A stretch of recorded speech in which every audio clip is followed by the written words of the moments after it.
A 33-year-old woman manages to convince a mother that she is a 13-year-old girl.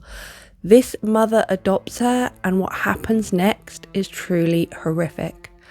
My name's Emma, this is Tiki Bar True Crimes, and I'd like to tell you the case of Barbora Skrlová.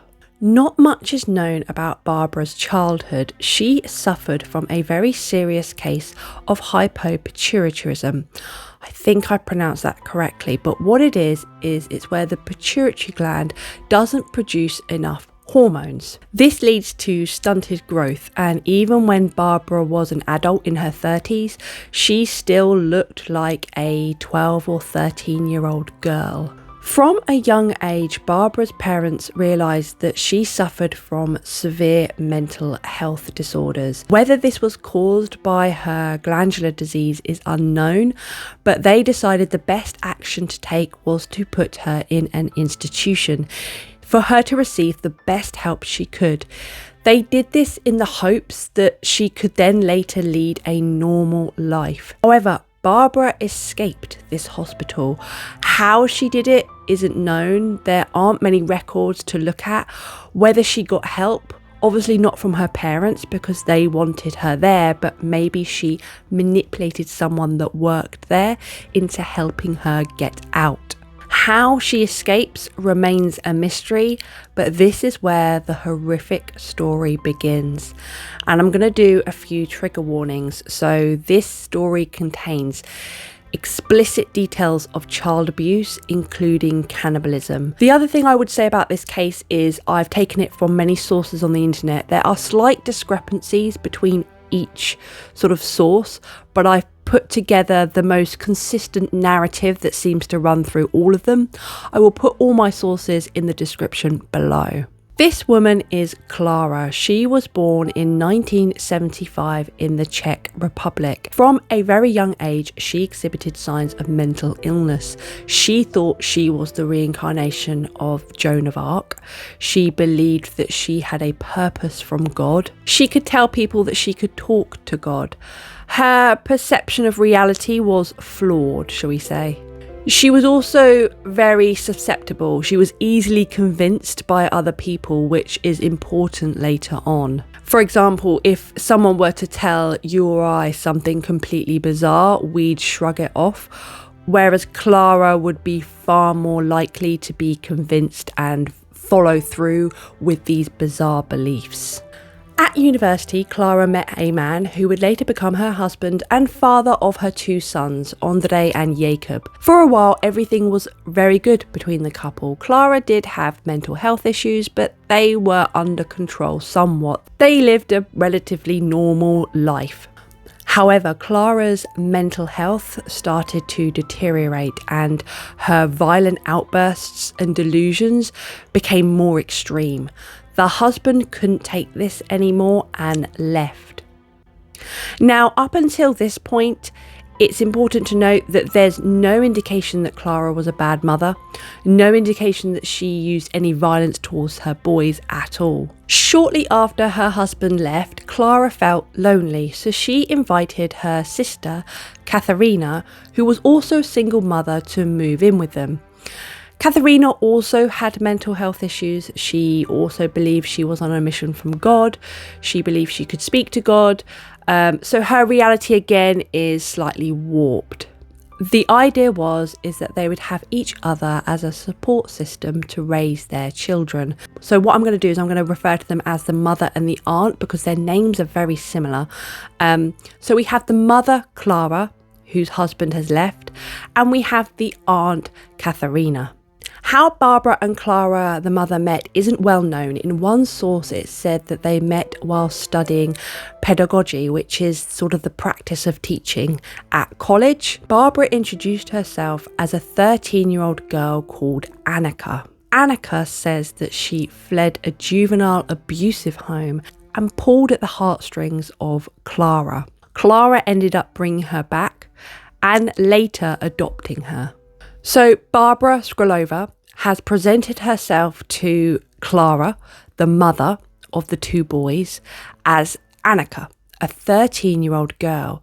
She also says she's a very sickly child, a very ill child who needs many hospital appointments. However, she only ever let the aunt take her to these hospital appointments. Evidence suggests that the auntie did know about Annika's deception and knew that she wasn't a 13-year-old girl, but actually a fully grown woman. You have to remember that the auntie also suffered from delusions and thought it best not to tell her sister. Barbara would exploit both the auntie's and the mother, Clara's, mental health problems. She would manipulate the situation, particularly Clara. She was very jealous of Clara's boys, Andre and Jacob. So she would do things and then blame them. She would break things. She would tell Clara how badly behaved her boys were. Clara, being susceptible and easily manipulated and led, believed her. Believed Annika, this 13-year-old girl. That's who she thought she was talking to. In fact, it was Barbara, a 33-year-old woman. I'm going to start calling Barbara Annika because this is how she is presenting herself at this point in time. So Annika convinces Clara and the auntie to join this movement called the Grail. This movement her parents were part of as well, and it's sort of like a new age Christian cult. It was started in the 1940s, I think around Austria, and it spread. The important thing about this cult is that it believed its members weren't responsible for any crimes that they committed. So with Clara and the auntie signed up for this cult movement, Annika convinces Clara to start torturing her own boys.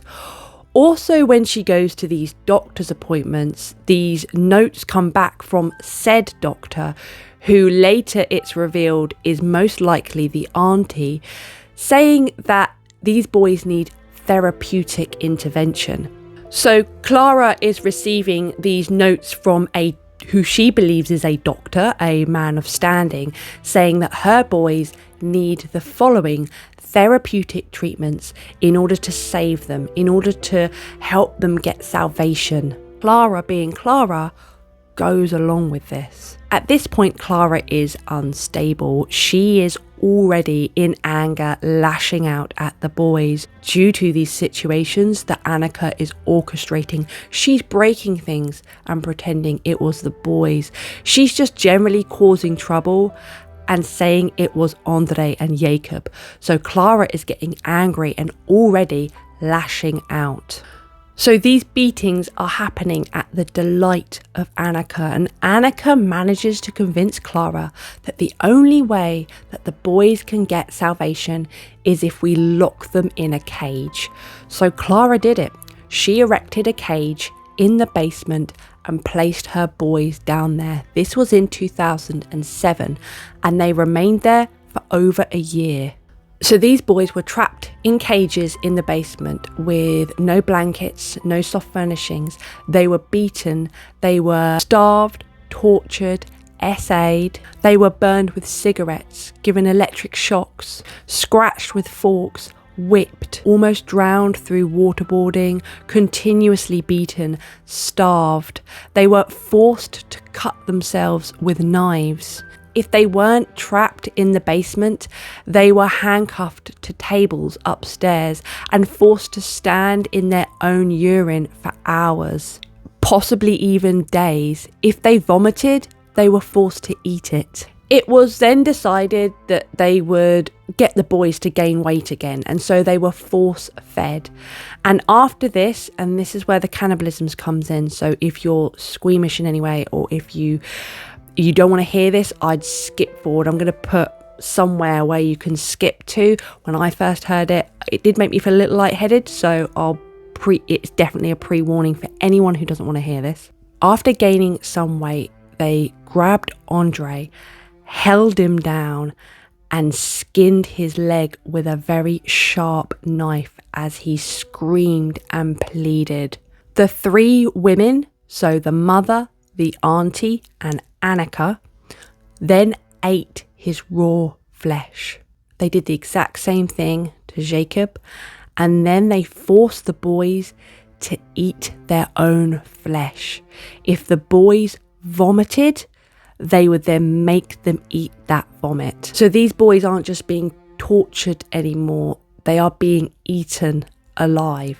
All of this is for this bizarre belief, this cultish, insane thing that these boys need this in order to reach salvation. And this is all really making Annika very happy. She is delighting in all of this. Barbara's parents knew from a very young age that this girl is disturbed. She needs help. She needs to be institutionalized. She needs professional help.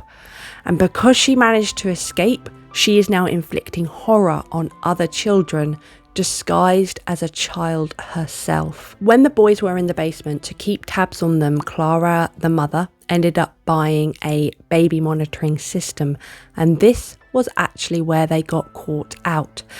The next door neighbour brought a similar system. They were bringing a new baby home, and as the father was setting up that system, the sort of signal got caught with the one next door, and he ended up seeing what Clara's baby monitor was showing, and he saw these two boys trapped in a basement downstairs, clearly starved, clearly beaten, and he immediately called the police. The police arrived and took all the children into protection.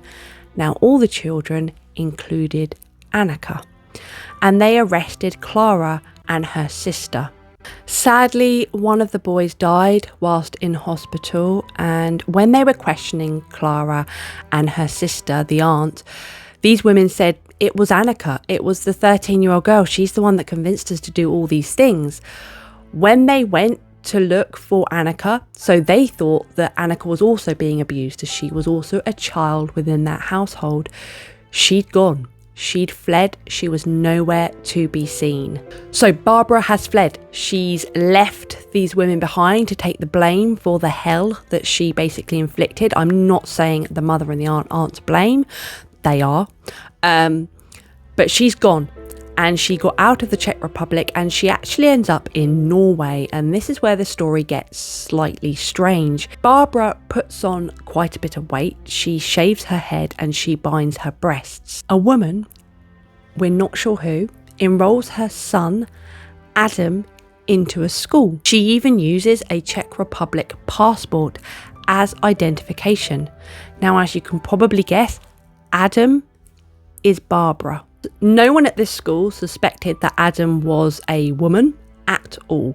They did think that his behaviour was slightly odd at times and maybe raised a few concerns, but no one put dots together and thought this was a 33-year-old woman disguised as a 13-year-old boy. In mid-December, Adam vanishes from this school in Oslo, and this prompts a nationwide search.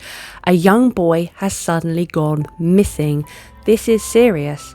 The police investigation lead them to an Arctic city of Tromsø, where they actually manage to track down Adam.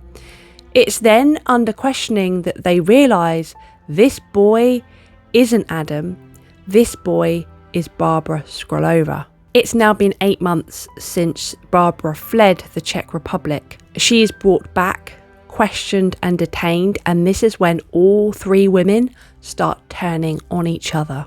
Clara, the mother, claims she was brainwashed. She was brainwashed by some doctor who was sending her notes telling her that this is what the boys needed. This doctor told her to inflict torture on her sons. It wasn't her, it was a medical professional. Police later discover that the so-called number of this doctor actually belonged to her sister, the auntie, which is what makes police believe that this auntie knew that Annika wasn't a 13-year-old girl. She probably knew that Barbara was a 33-year-old woman, and this was all a manipulation. Barbara also claimed that she was innocent and she too had been tortured, but the police just didn't believe her at all. Through questioning, the police discover that although they were part of this cult, the Grail movement, they wanted to create a new movement themselves. and members had to prove their physical devotion to this religious cause, which is again one of their motivations for inflicting this horrific abuse on these boys. Now, Clara must have been seriously mentally ill, because as a mother myself, and as I said at the beginning, there's no way a normal person with a rational mind would believe something that a 13-year-old Annika or anyone would say. No one could convince me to torture my sons. All three women were tried and convicted. Clara and Katrina got 12 years. Barbara got just 5.